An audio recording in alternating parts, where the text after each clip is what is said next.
पहले आज का जो हमारा उद्देश्य है प्रेस कॉन्फ्रेंस करने का, कुछ खुलासे करना विद प्रूफ। आज सबसे पहले मैं आपको बता दूं कि कुछ मानसिक संतुलन जिनका बिगड़ा हुआ है कुछ लोगों का, वो ये कहते हैं कि अमित कपूर की पेरेंट एसोसिएशन जो है वो रजिस्टर्ड नहीं है। तो ये 2019 की हमारी parent association, all parent association जो है वो रजिस्टर्ड है। पहले उन मानसिक संतुलन बिगड़े हुए लोगों को कम से कम ये मैसेज हमारा पहुंचना चाहिए। 2019 की मैं एलजी साहब का बहुत बहुत शुक्रिया अदा करता हूं कि एलजी साहब के ग्रीवियंस सेल में कंप्लेन गई और वहां से एक पूरी की पूरी कमेटी बिठाई गई। उस कमेटी ने मैं सीओ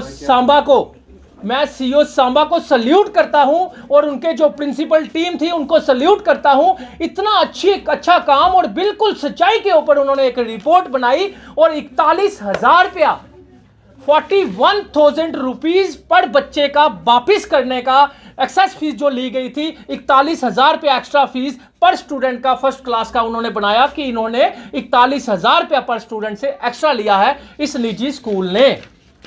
ये सीओ सांबा की रिपोर्ट है, ये हमारी रिपोर्ट नहीं। सल्यूट है सीओ सांबा को। अब मुझे बताइए कि 41,000 रुपया पर स्टूडेंट की फर्स्ट क्लास की पर स्टूडेंट का ऑर्डर निकाला है, रिपोर्ट बनाई गई है इन्हीं के सरकारी मुलाजिमों के द्वारा, सीओ सांबा के द्वारा। उसके बाद सुनील हाले साहब दूसरी कंप्लेन पे ये ऑर्डर निकाल रहे हैं। तो मैं पूछना चाहता हूं, अगर 600 बच्चा है, अदर क्लासेस की भी रिपोर्ट गई है कि हमसे भी ज्यादा लिया गया है, तो 600 बच्चा है तो ये 2.5 करोड़ रुपए के समथिंग, सिर्फ 2.5 करोड़ नहीं।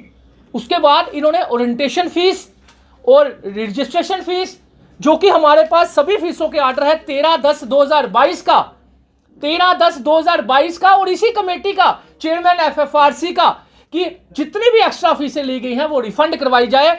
ये ऑर्डर निकाला था हमारे बड़े ही ईमानदार, बड़े ऑनेस्ट रिटायर्ड जस्टिस जनाब मुजफ्फर हुसैन अत्तर साहब ने। बड़ी ईमानदारी के साथ उन्होंने ये ऑर्डर निकाला था, जिन्होंने भी एक्स्ट्रा फीसें ली हैं 13/10/2022 वो रिफंड करवाए।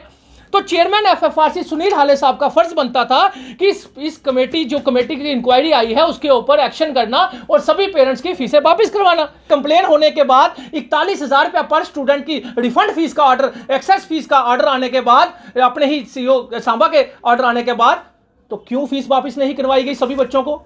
क्यों 1% फाइन की बात की गई सिर्फ, और वो भी स्कूल जवाब दे, जब स्कूल ने ऑलरेडी जवाब दिया हुआ है। चेयरमैन कमेटी की सीओ सांबा की पूरी टीम ने इंक्वायरी की है जिसमें 3 प्रिंसिपल्स थे, तो उसके बाद क्या संदेह रह जाता है, ये आप डिसाइड कीजिए।